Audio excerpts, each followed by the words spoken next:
Hey, y'all. Welcome to your show. Don't be a victim. I'm Lee Turner Jr. of Tango Firearms Training. And I'm Buddy Myers of Tall Guns. Well, welcome back for another week. I think we're going to try to get back down to our roots, and we're going to get into a little training today. Yeah, we're going to cover some topics around, we're coming in towards the end of a year, and we thought this would be a good time to talk about a little bit about firearms choices, a little bit about firearms that are out there, ammunition availability and what's going on in that world, just to kind of keep you abreast of what's happening. Yeah, because you see the gun shows are starting to roll out pretty hard now. I mean, there was a couple going. There was one last weekend. I know there was that Tanner gun show the weekend before. So there's a lot of options running around, and we just want to maybe try to give you all some advice on maybe some firearm topics to pick, and along with some ammunition. Yeah, and those with the gun shows too, you've got to always be cautious when you go to buy a firearm at a gun show. Is it really the best price out there? What is the reputability of the dealer? Am I going to be able to go back to talk to them or, follow up with them in case there's something missing or something wrong with the gun? Because they may be at the show here today in, let's say Spearfish, South Dakota, and next week or within a 3 or 4 day period, they're down in Dallas, Texas, and you might play heck trying to track them down because they're on the road and they're moving. Yeah. And, you've got to think about, well, can I reach out to them? Can I, get to them if I've got a manufacturing warranty claim, which you can always, of course, go to the manufacturer, but also, reaching out to that retailer. I've rarely ever bought a firearm from a gun show. I like to go there and hold them, try to see, would I really like this? Is this something I could carry? Is it something I'd want to own? I mean, it's like eye candy. I like looking up and down the aisles. It's the best place to be a looky-loo. If you want to touch and feel a lot of guns and pick them up and handle them, see if they're ergonomically correct for you. Do you like the weight? What are the features of it? That's a great place to go. It's the only place I recommend if you want to be a looky-loo to go look. It's like going to buy a car. You go to buy a car, you go to a lot of dealerships sometimes, different makes, models, years, and this is a great place to do it. So like a Lucky Lou, so I'm like a Lucky Lee?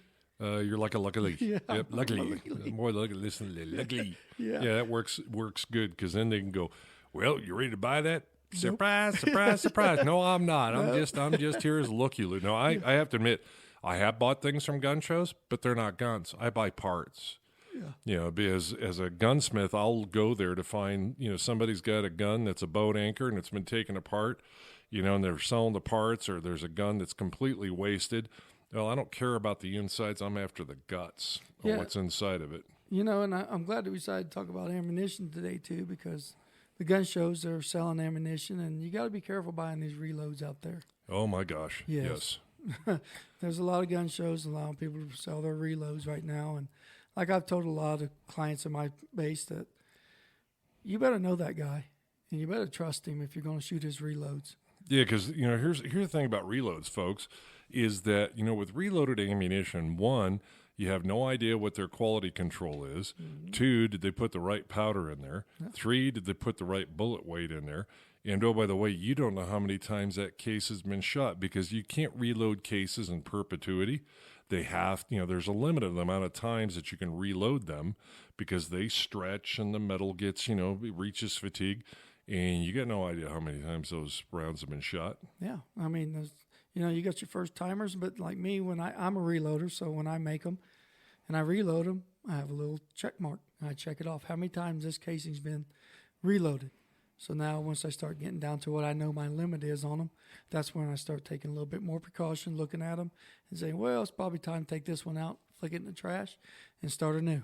Yeah, you might be able to save a few dollars, but boy, every time you put a reloaded round in there, and if you don't know everything about how that person does their process, the risk of a catastrophic failure in the firearm, or even if that doesn't happen, tons of misfires that you can't shoot. So, yeah, you might have spent $1.95 for 20 rounds going, wow, that was a great deal. They're just 19.5 cents a piece. Well, you couldn't shoot half of them because they didn't fire. So now you're up to 39 cents a piece. That wasn't a really good buy. Yeah, then you put that reload in your handgun. It damages your handgun, and the dealer will ask what happened. Yeah, you load it up in your rifle thinking, oh, this is good. And, it's a fairly new reloader, and they loaded rifle powder into that handgun cartridge. It might be a problem. Or they loaded in that rifle cartridge pistol powder. That's even worse because the pressure is higher. It burns faster. Kaboom. Mm-hmm. So you want to be very careful who you're buying that ammunition from. And we'll talk about some more of that later on. We're going to talk about some self-defense ammunition going to be coming up. And but right now, when you're going out checking out for firearms, you're walking these gun shows. And like Buddy said, ergonomics, but feel, is it right for me? What is my purpose for buying this handgun? Yeah, you never buy the first thing you pick up or you touch because, that's called an impulse buy. Yeah. You want to really kind of touch it and feel. It's like buying a pair of shoes. If they're a little too tight around the toes or your heel slides up and down the back and, you can't say, well, maybe if I do this, I do that and make it work. I might be able to make this work. The key word is there might be able to. Mm-hmm. We're talking about a hefty purchase for some folks. I mean, again, it's all relative to where you're at financially. Don't spend the money. Find the one that fits right, that feels right, that you're going to be able to control. Because you might pick up that gun and go, wow, this feels great. And it's a Desert Eagle in 500 AE. That's 50 AE. That may not be the one that you want to buy. It feels great, but it's a little bit big for what you might want to use it for. Well, what are you going to use it for? Well, I thought I'd go out and plink cans once in a while. You're not plinking cans with a 50 AE. You're blowing them up. Yeah, like 55-gallon barrel drums. Yeah, now that you could shoot those types of cans. That'd work just fine. But that can works. You got to check around. You got to look around and find the one that's going to work for you. If you're going to plink with it and target shoot, and you decide, well, I'm going to buy that revolver, let's say, and it's only got an 1 7/8 inch barrel on it. We call those snub noses. That isn't going to be great shooting at a distance. Maybe, for a practice firearm, you want to buy something with that 4-inch barrel that's a handgun. If you're going to go out and buy a rifle, again, look at how you're going to use it. If you want to get that little 22 for plinking, there's some great ones out there to be acquired from different companies, different sources, different actions, bolt actions, semi-automatics, lever guns, single shot. But just how you're going to use it and the length of the barrel becomes really quick. Don't go out and say, well, I'm going to buy this thing for target shooting and buy a Ruger PC Charger. Great little firearm, but you're going to have to shoot it from a seating position. You're going to have to shoot it with a bipod on it. And you'd be better off for basically the same money buying that Ruger 1022 or buying that Marlin Model 17 in bolt action or a Ruger American in 22. Again, depending upon what you're going to shoot it for. Yeah, and the first question you want to ask yourself, what is my purpose for buying this? Am I preparing for a battle, concealed carry? I just want to target shoot, or I want something for a little bit of both. I want to target shoot, and I want to concealed carry. Well, folks, we're going to go on our first break, and we'll be back in just a moment. Well, we're back from break. Let's continue on with this discussion. Yeah, so now you got to make the decision. Why am I buying a firearm?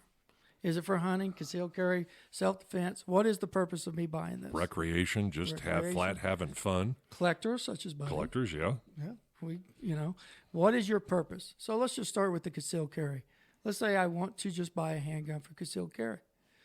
Now you're going to take in considerations of weight. Okay, definitely going to take in weight.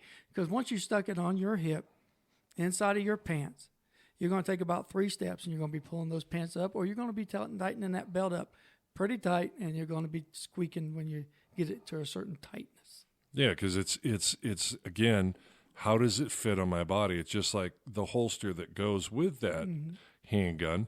It's just, again, like buying shoes. It's based upon your lifestyle, based upon your body shape, based upon, do you sit in cars a lot, office chairs a lot?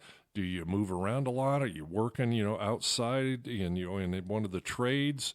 What do you do and how do you want to secure it? And it's not just the method, we call in the industry method of carry. Does it mount on my waist? Does it mount, inside my waistband? How, is it on a shoulder holster, whatever it may be that you're looking at choosing? But it's also about, does it fit my lifestyle? And as such, it might also pertain to how am I going to retain that? And that's besides method of carry, is it is it strapped into place? We call that, and it's based on the fit. That's a level 2 retention.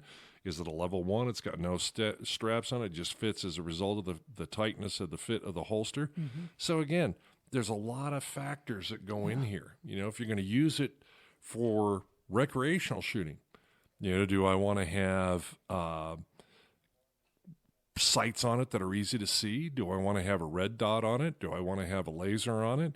Because I'm not going to be carrying around a holster, because you start adding all this equipment to it. I mean, that's kind of like the latest, greatest, hottest thing out there is these red dot sights. But there's not a lot of holsters necessarily around there that will accommodate. And again, but for those of us with aging eyes, hey, it works out great, improves that sight. You don't have to worry about getting that front sight aligned with the rear sight to help you get set up for sight picture. But again, it becomes, what are the available options that are out there to go with that? And ladies, this is for our female listeners. The purses. Everybody said, well, I don't have to worry about body carry because I'm going to carry mine in a purse. Now, you got to think, the one thing I try to stress to my females is purse carry can be bad, okay, because you may not have time to react and dig through that purse to find that firearm. I mean, if you do carry it in there, you want to specifically have a design pocket. They make concealed carry purses. They make them with little holsters on the side. They Velcro in. You can set the angle. You can actually learn to, even if you had to shoot from inside the purse. Not to mention any names, but Gun Tote Mamas, you can find them at Amazon.com or at Shields or any other fine retailer. Yeah. So they have them where you can set them. So, but you want to train with these things because your time, your reaction time may not be there as with such as a male who would hip carry. He would be able to get his out faster in a self-defense. But even that with males with hip carry, ladies, you might get more proficient drawing from your bag than a male with a gun on the hip, because you got to practice what we call the draw stroke. I don't care what platform you carry. Here's a consistent problem, and this will be the last section we go into here in concealed carry before we go on to other gun uses, is they're using that firearm. They'll take it out of the holster once in a while when they go to the range and they go shooting. Then they'll put it back in the holster. They may have taken it out of the holster and tried it out, again, please, with an unloaded gun, once when they first bought it. And they never do it again. And then they end up in that situation, which God forbid that they ever are in that situation, to be able to draw it. And they have to focus their attention on, I can't remember how to get it out. And they're losing precious time. So you have to practice. Yeah, it's about training. And seriously, I mean, some people, they come to our concealed carry classes, and after we walk them through the steps, and when, like, buddy, we have a section in there about the holster carry, they're like, I never thought about all of that. Yeah, there's a lot of things. I mean, and just because it looks cool doesn't mean it's necessarily the right one for you. Again, it's based upon lifestyle and fit. Just like if you're going to get a gun for recreationally shooting, don't it doesn't matter if it's a rifle or a handgun or a shotgun even. Don't trick it out with all the latest, greatest this and that doesn't apply. You don't need to have this tactical stuff on it. That's right. You don't need to have a $1,300 ACOG from Trijicon on it unless you're going to use it in situations where that advanced combat optic group is needed. And just get one that's going to work, a good quality scope. And you should always, if you're going to use it on a rifle, that, even on a handgun, because there are handguns, you're equipped with scope for, competitive shooting or even recreational shooting at a distance. You're going to sometimes pay 2/3 of the same price for the glass, and that's the term we use for scopes is glass, as you did for the gun. Yeah, for me, I'm old school. I learned on iron sights in the Marine Corps, and that is marksmanship to me. I say if you're a first-time shooter, you're starting out, start out with your iron sights, okay? Learn your gun. Learn the iron sights. Once you become proficient with that, now you can start adding all that tactical stuff on there. I don't have any handguns with any type of red dots or Romeos or anything like that. I mean, I have a SIG with a laser grip. Now, I prefer the laser grips over the red dot sights, but that's my opinion. Yeah, hallelujah. I mean, again, the red dot, green dot, orange dot, no matter what color they illuminate at, they will help you for sight acquisition. Now, if you are aging and your eyes are giving you challenges, you have to wear glasses. You've got bifocals, trifocals, quadfocals, I don't know, all kinds of permeations. Yeah, that red dot will still allow you to have that pleasure and that enjoyment of shooting the firearm. because it's going to be hard. I'm sorry, folks. It's just a fact of life as we age. It may be a little bit harder for you to align those front sights to those rear sights. Yeah, and you see right now, we're not even a quarter way of trying to give you advice on trying to find the right gun for you, and you see how much we're already throwing out at you. There's a lot when it comes to buying a handgun. You just go out, pick up a gun, so this is it. You're going to be like, It's the same thing with the rifles, and with the shotguns. We have this thing called length of pull.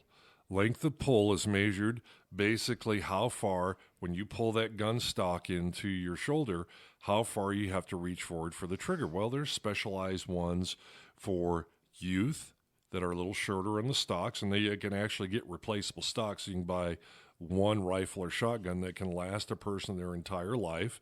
They've got ones for ladies, the same one. They've got ones for men that are, standard length. They've got a little shorter. Or if you're 6'8.5" with, 38-inch long lengths of arms, yeah, we tend to have to lengthen my guns a little bit because it's a different pull setup. But you shop around, you make sure it fits you right, because it's, good gunsmiths, gun sellers, they do fittings. They'll fit you to that long gun that you're buying to make sure it fits. I've got special tools to manage and measure length of pull. It's just like, I'm not going to go in and look at the rack and go, wow, that's the pants I want. And the waist is either one, too darn big or too small. And given the fact that I told you I'm 6'8.5", that the inseam ends up in the middle of my leg and it looks like I'm wearing a pair of ladies' capris. Yeah. I'm going to go, what fits right? Yeah, and let's go back to the shotgun part. I know you're probably watching the movie, and they come in with a pistol grip on a 12 gauge. It's got it sawed off, and they're just racking them off like it's easy to handle. If you ever really go out and try to shoot that, it's not so easy to handle. Yeah, if you're going to get a shotgun to go, shoot skeet, to shoot trap, to go out recreationally, throw birds in your own, property. Yeah, make sure it's got a stock, that it fits you well, that it's got a decent sized barrel, not a small home defense barrel like 18 inches. That's why I'm impressed with companies like Mossberg and Remington, and even the folks at Taurus, and even some of the lower ended guys. They're selling now these guns with multiple barrels. One, I can get an 18-inch barrel. I can get, take that off, screw the 20-inch barrel into place, and it's fairly simple if it's an easy-made gun. Or I can get one with a 30-inch barrel, because it's going to keep those pellets when you shoot that shotgun together longer and allow you to reach out further distances. Yep. And that's the whole thing. It's just like this whole Magnum discussion in shotguns. It's because of distance. You're not going to use a 2 3/4 inch standard load to goose hunt. If you're going to hunt goose, you're going to have a longer barrel, 28 to 32 inches long, and you're going to use a 3-inch or a 3-inch Magnum round that will reach out and drive those pellets higher, because geese fly at a higher altitude than, let's say, a dove does or a duck does, or if that's the type of hunter, or even skeet shooting. Yeah, because you don't want to have the 28-inch barrel for home defense. So like Buddy said, these guys are out here, they're selling these guns with different barrels. So, you know what? A 410 shotgun is a nice little fun shotgun to shoot. Oh, absolutely. I've always enjoyed the 410. Absolutely. Tell you what, folks, we're going to go to a break. We ran a little over on this section, and we'll be right back. All right, we're back from break, and let's keep talking about that little 410. I rather enjoy it. You can go out and skeet shoot with it, clay shoot with it, shoot milk jugs with it, and then if you do want to switch it down to a home defense gun, it's a lot more easier to manage and control in your home, and it doesn't have the recoil, and the damage to your personal property might not be there as bad as it would with a big old 12 gauge. And they're an easy gun to shoot. I mean, you have got, when it comes to shotguns, this is probably something we ought to explain. You hear this term gauge. Yeah. Well, the smaller the gauge, actually the bigger the barrel. So they do have 8 gauge out there, which are, big, very big. You have the 10 gauge shotgun. We always heard about that from the Old West double barrel 10 gauge. And you have 12s, 14s, 16s, 18s, 22 gauge, 20 gauge. And, then you have the 410. Now, the 410 is not a 410 gauge. No. That one, they changed the measurement. That's actually 0.410 of an inch measuring the barrel, but you measure in gauges. And then I'm going to really confuse the heck out of you. When it comes to the pellets you shoot, everybody knows about slugs. They're just a solid chunk of lead. But you have number 7, number 8, number 9, number 10, number 12, different sizes. And then double odd buck and buckshot, and it changes. You just have to make that decision, too, on what you're going to shoot and what you're going to use it for. If you're just going to, shoot cans, cheap and cheerful, number 7 birdshot works just wonderful. Yeah, a lot of the boxes on the shotgun shells will tell you what this kind of game is designed for. Like a double buck, that's for blowing hinges off a door and self-defense. So great for coyotes, too, I'll tell you. Coyotes, if they get close enough to you. But, there's just go out and look at the box of ammo when you're buying for shotgun, because it's going to tell you what kind of game for pheasant or whatever you decide to shoot. Yeah, even squirrel. Even if you're going to do trap and shoot, they sell trap and skeet loads that are different. Some portions of the country, it feels like a friggin' country that you can actually, you can't shoot with rifles because the close proximity of where people live to where deer hunting and things take place, and you have to use slugs because they're heavier and they're going to travel shorter distances than a rifle bullet will. And gentlemen, Winchester makes one for target shooting. It's very low recoil. So if you're going to start your lady out shooting a 12 gauge, you might want to look into them target lows because it's not going to kick her so much. I know you think it's probably funny to watch her end up on her tailpipe, but now she's not going to want to go back out and shoot with you. If you go out and buy the target rounds, which is a low recoil in a 12 gauge, you can start working her into it where she's going to enjoy this hobby with you. Yeah, trap shooting, skeet shooting can be tons of fun. Yeah. Tons of fun. These target ones, they're very low recoil, just as many pellets. You just ain't got the kick into your shoulder with them. Yeah, because you're not trying to launch these things way over a hill. Again, you have a lot of choices when it comes to the shotgun because you've even got single shots, double barrels, side by sides, over and unders, pumps, semi-automatic. There's such a difference in them. And anybody that's out there going, I was thinking about buying that bullpup semi-automatic shotgun. That's not for hunting. That's not for skeet shooting, for God's sakes. Just buy a traditional, either a hand grip or an English-style stock on the shotgun. The other ones, that's for a different usage. Whether it's home defense, and it's going to be limited to that only. Yep. Just for fun, get the other one. Shotguns are a blast, no pun intended, to do. And they even come in lever actions. Yeah. We also have our lever action shotguns. We've got breech, brake type load from the rear. We've got the pumps that, feed through a cylinder. There's so many different choices. Just look at what you're going to use it for, and can you run it? Yeah, and I am a lever action fan, but Henry, they make a great one. He's a little bit high dollar, and Marlin, and they're coming around with them. Which is going to be interesting because Marlin was bought by Ruger from the bankruptcy of the Remington, and I think the quality's I'm under non-disclosure. I can't say, but there's some really cool stuff coming. Really cool stuff coming. I was reading about that, and I think Marlin's going to make a run in the lever action world because I'm really seeing some of their stuff come out. And again, to me, lever actions are just fun. That's cowboy gun.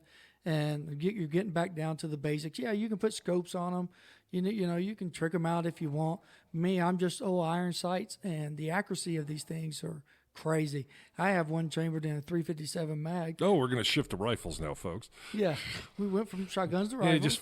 Yeah, surprise. Lee changed story. Now we're talking rifles. Okay, bear with us. The level action. I think now you guys have an understanding of shotguns, okay? Shotguns are there.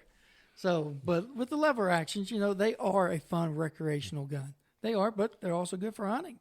Yeah, they're the gun. I'll tell you what, there's a lot of folks out there that still hunt with lever action rifles. Very accurate, very easy to operate, highly reliable. You've got folks out there hunting with the classic bolt action where you have to lift the handle and pull the bolt back to load the round. You've got some out there, more, hunting with a semi-automatic rifle, not something that looks like an NAR or an AK, but we're talking about rifles because there are ones out there. There's pump rifles out there that they're hunting with. There's a single shot rifles that are out there. There's a wide selection and a wide variety. But the lever guns, those are the guns that won the Old West That's where they come from, and they've been around since 1860 with the Volcanic Company that built the original Henry 1860. And I mean, they're fun guns. They're easy to operate. They're fun to operate. They're highly accurate at distance, and you can select them in every caliber you can possibly imagine. Everything from stuff, as Lee was saying, that are chambered in handgun calibers, all the way up to stuff that's, like a 500 Nitro Express that you use to hunt elephant over in Africa with. Yeah, you don't just have to settle for the old Henry 30-30 big boy. Like he said, there's chambered in them. I've had them in 22 long rifle, 22 Magnum. And you starting out those easy shooters like that, it just makes it more enjoyable, let alone cheaper to shoot. Yeah, and they're just fun. And you can use rifles, hunting, competition, plinking. And when it comes to competition, boy, that's where the world really gets interesting.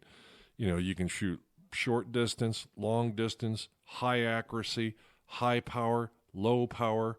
Even air rifles, they come set up the same way as all these ones that are ran by combustible materials work, and they can just flat be fun. In the competition world, the hunting world, the plinking world, and they're easy to maintain, they're easy to clean. And again, that's the same thing when you buy one. You got to check length of pull because rifles are set up the same way. Ease of maintenance. You don't want to have something where you have to have an advanced degree in mechanical engineering to be able to take it apart. And what are you going to be hunting? Do you need a 308 for a squirrel? No. What is your purpose of that rifle? You don't have to impress anybody. Handle what you can handle. Yeah, we're going to go off to a break, folks, and we'll be right back. All right, we're back. 308 for a squirrel. Yeah. There ain't much left of that squirrel. That's what I was saying. What are you going to be hunting? Won't be cooking that sucker tonight. So now you guys are understanding why we're telling you to be a looky-lee. You want to go to the gun shows, take a look around. Like he was saying, did you know that you could get these rifles in this kind in pump, semi-automatic, lever? Did you know? No, I didn't know that. Well, this might suit me better than what I had in mind when I pulled into that parking lot at that gun show.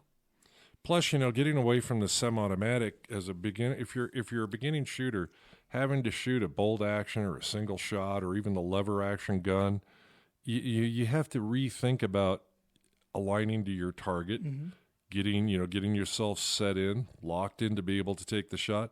Semi-automatic, you press that trigger, people get a little bit lazy in regards to their marksmanship. They just keep pulling the trigger. We call it, pray and spray. Yeah. You're going to, just keep sending enough stuff down there, I'll hit it. But the other ones, that's precision accuracy. That's right. That you've got to look at everything. And not just what you're doing. You have to look at stuff like wind speeds. How does the wind affect the bullet in flight based upon the distance? Not so much when you're close, but, you get out into precision long-distance shooting. You gauge wind speeds. You look at what it's doing. You look for heat waves off the ground. Yep. This is where the analness of really competitive shooting comes in. How the heat waves are raising up, what they're doing. There's, how that's going to affect the travel of the bullet. You understand the ballistics of the bullet because, everything, most bullets leave a gun. We talk about they travel at straight lines. But some of them, when they leave the barrel, they kind of have a little arc and then they kind of drop back in. It's because of the ballistic design of the bullet and the powder formulation. That's when you really get into the science, because this is science about how these things function. Yeah, like Buddy was talking about the updrift when it leaves that barrel. So that's what you're sighting into. Again, there's just so many types out there, and I'm a fan of control. So that's why I like my lever actions. That's why I like a pump shotgun, because I want the control, where I know that when I pull the trigger, I'm going to be in control of when the next round is going to go off. Bolt action. I'm a bolt action fan when it comes to long distance rifles. Yep. Yeah, because you can lock in, you've got the precision. Plus, the differences in the mechanisms. Now we're going to get into the engineering science. A bolt action rifle is actually more accurate than the semi-automatic, and it will drive the bullet further and more accurately because all of the gas that's being consumed in the propellant is pushing the bullet down the barrel. Everything is focused in a common direction with a common purpose. one thing, get the bullet out of the barrel. Whereas your semi-automatic, you shoot that, and part of the gas that would normally drive the bullet has to go back to drive the bolt back inside the gun so that it can reload in and put the next round in. So you lose some efficiencies. Yeah, that's a very good point you threw out there, buddy. It was. It's all about efficiency. Yeah, and again, that's just another reason why I'm a big fan of the bolt action. Let alone you're laying there, let's say you're out 200-300 yards and you're just spotting on your target and you're controlling that with your own bolt action. It gives you that sense of pride that you're achieving this. You're putting your rounds where you want to be.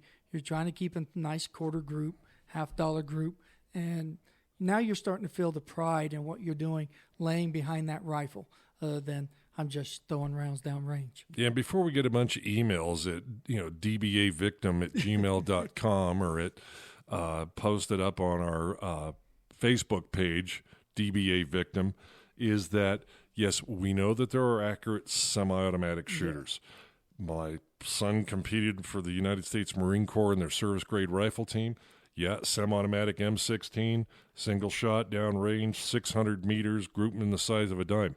But they shot them one at a time. That was the competitive rules. Yep. One round in the chamber at a time. So it's essentially, it's kind of functionally a little bit like a bolt action. So before all you semi-automatic guys call, we know that you can have precision at that distance. But we're talking about the normal, everyday, 95% of the consumer population. Because I won my expert rifle badge at 500 meters with a semi-automatic, and it's done.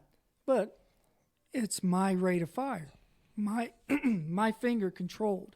So that finger is the bolt action. But again, like Buddy said, you get a little bit more better power and you get a little bit more better accuracy with that bolt action if you want to start off there. Again, we're talking to new people out there. We're not talking out to you 30-year veterans who can go out there and just shoot whenever you want and do whatever you want with a rifle. We know you're out there. Right now, we're trying to train the new ones. People who are walking into that gun show going, oh, my God, I didn't know there was so many guns. Yeah, it gets back to that thing about choice. You've got to make choices based upon how you're going to use it, what you're going to use it for. Yeah, you might say, well, I want to do this, and I want to do that, and I want to do this. Pick the one that you're really going to do, because we all have great aspirations at any given time. And then we get something, and we really don't do it that often, or we end up going, I like this more, much better than doing the other thing. Because you know what? You can always buy another firearm, shotgun, rifle, handgun, to do something else that you want to do, that you want to move up a level. Heck, you can turn around, sell the one you've had all that time going, well, I think I pretty much use this up for what I want to use it. I want to graduate myself to a higher level, and you can sell it. And be careful with trade-ins, by the way, folks. If you're going to take your firearm in and trade it in at a gun store, understand that they're not going to give you full market rate of what you could get. They're going to discount it because, in fairness, as a business person, we still have to make money. Yeah. Or they'll raise the price of the one that you're going to buy to offset that cost. It's just like those individuals at car dealerships. Yeah. I'm getting a great trade-in, but they didn't bother to tell you that they didn't carve off that amount of margin that they had in the new car, the used car you're buying. So look at things of where can I sell it at? Gun Broker, Guns America, where you might be able to post it up there and sell it and find yourself an FFL that'll help you accomplish those sales. And most of them out there are, you just walk in, tell them I want to do a gun sale, and they'll do it for you. Yes, you're going to pay a fee, but, you could probably get a better value off the street. You still have to do it legally by going to an FFL, but you can probably get a better value because you got to understand these guys got to make a living too, but legally, once you leave the store with that firearm and you just bring it right back in, they have to sell it as used, whether you pull the trigger on it or not. Yep, that's a used firearm. As an FFL, trust me, we can't. It's no longer new. It's left our premise, and it's out there. So and research those things if you decide to sell a firearm. If you're really tech savvy and you've got a good camera, as long as it's not an iPhone 13 that's supporting our friends in China, take the pictures with it, post it out there. You can set it up to as a private party seller if you can find FFLs on the other end to handle it. But it's a lucrative way to sell that firearm or even to buy one. Yeah. And I think Buddy will agree with this. We get asked a lot, what's the best handgun to have for self-defense? Well, the one you have in your hand. But only you can tell that for yourself. Buddy's going to tell you this gun. I'm going to tell you this gun. The next firearm trainer down the road is going to tell you this gun. You can't listen to the other people. We can give you advice. We can give you tips. You must find yours. All right, folks, we're going to go off on a break, and we'll be right back to discuss a little bit more about firearms. All right, we're back from the break. It's like Lee said, even with that, with the handgun, the best one for it. I get people ask me, well, what's the best caliber to go hunting with?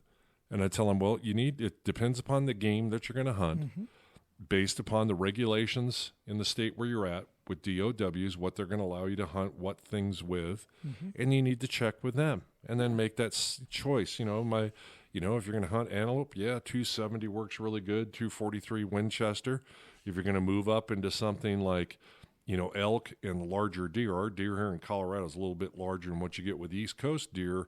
And, you're going to move 30-06, 308. You're going to change out what you're going to be shooting with. So I'm going to get back into squirrel hunting, so my 308 does me no good. No, you'd be leaving grease spots and a lot of little fur. Yeah, no, it's not the best. Most people know I'm originally from Indiana, so squirrel season was a big season back then. I had 22 long rifle, 22 Magnum does just great. But back in like Midwest, a lot of flatlands, you can't use high powered. Out here, you can. You got to look at your terrain. How far is it going to travel? What is going to stop it? So like back in Indiana, it's bow, muzzleloader, and shotgun. You can't hunt with high-powered. There's some places down the south you can't hunt with high-powered. So where you're at determines on what. Southwestern Missouri, we couldn't hunt with rifle. You had to hunt with slugs and a 12-gauge shotgun. So see, your state will determine what you can use and where you can use it. And making sure that the right size caliber is used too for what's called ethical hunting. You don't want to, if you're gonna hunt game, you want to be able to shoot and get that game, kill that game with a single shot. You don't want to wound it. It is your responsibility. If you shot, you need to go out and find it. Yeah, you need to search the countryside. You shoot with too small of a caliber, like let's say the 223 Remington. That's inappropriate for deer and stuff. It's just going to harm them. Not going to, kill the animal humanely. To go out, and you're going to have to go out and look for it. It's like those people I've heard them say it. Well, I can hunt deer with a 22. That's one of the look you just gave me is the same look I give them. I wish you could see the look, the eye rolling, kind of like, are you stupid? Yeah. Well, I could hunt one with a knife in my teeth too. Run through the woods like Nanook of the North. Caveman killed a woolly mammoth with a spear, didn't he? Surprise, surprise, surprise. That's right after it had stomped 15 other ones before you got his spear in it. Yeah. So, people, just watch your hunting. And again, we know we're not trying to flood you, but all this stuff you really do need to take into consideration. And that's, again, why those gun shows is allow you to go out and say, you know what, I never thought about this when I was sitting out there in that parking lot because I had that in my mind. So it allows you to go be a looky-lee and just check them out, find what you're looking for, talk to you. There's going to be a lot of experience, not talking about the people trying to sell you the gun because they're going to try to sell you that gun. Oh, yeah. But there's going to be a lot of dudes there walking around like me, like Buddy, and you could actually get into it. And gun conversation is a good conversation for a lot of guys, So you walk up to them and start talking to them, you'll probably learn a world of knowledge about the guns you're looking for. And sometimes, you learn more by listening. Mm-hmm. Listen to the conversations that are going on at the counters or at the booths at a gun show. Same thing as when you go into the big box stores to buy a firearm. Listen to the discussion that's going on. Listen to what's being said by the person behind the counter with somebody who's looking at a gun.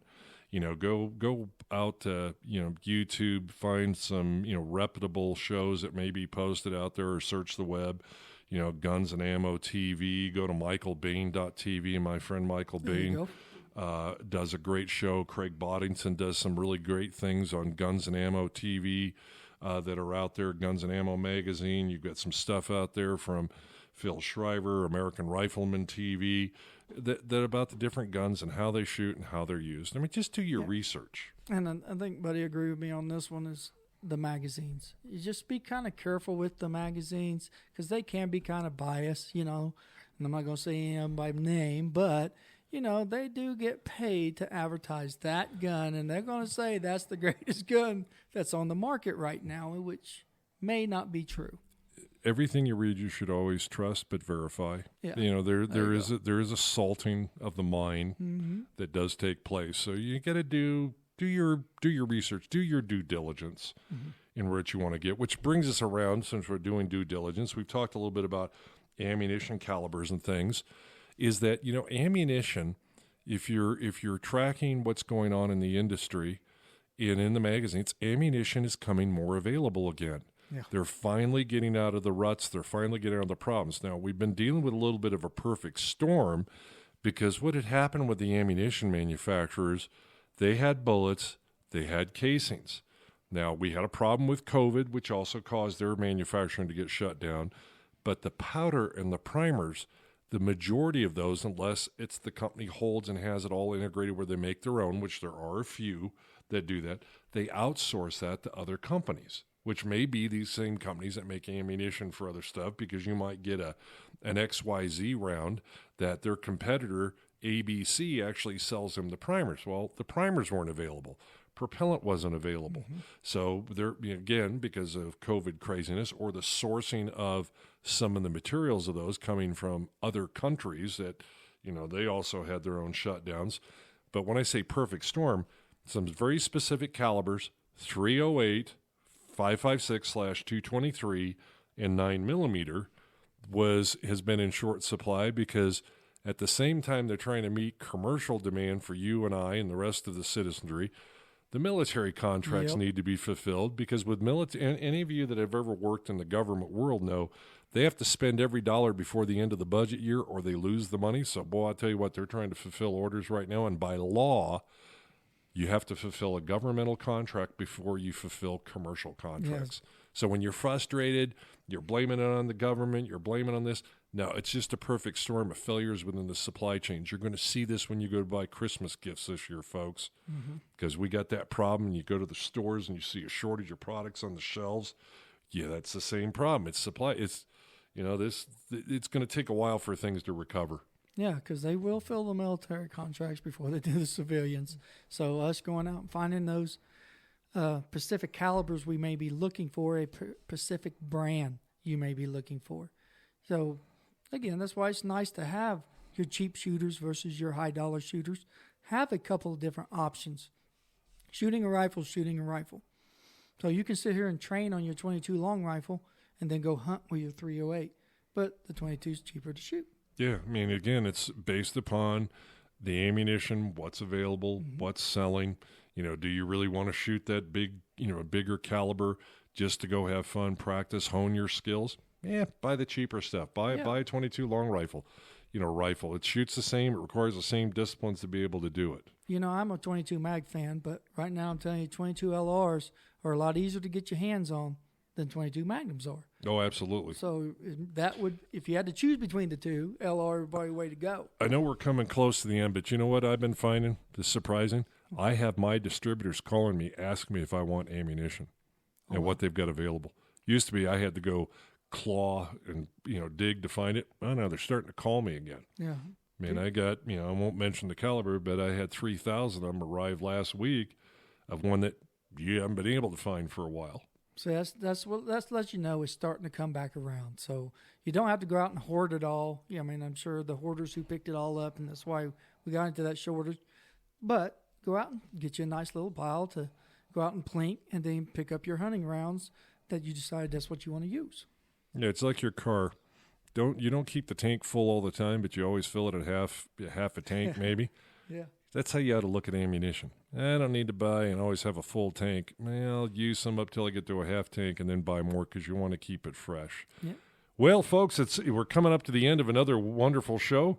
And Lee, I'd ask you to take us into our closing. Like I always tell you all, watch your six out here. Definitely watch your six when you decide to go purchase your handgun, purchase the ammunition, do your research, talk to people. Just don't go compulsive buy that first gun, okay? And like I always say, as long as you have our Lord and Savior in your life, 6 feet ain't so far down.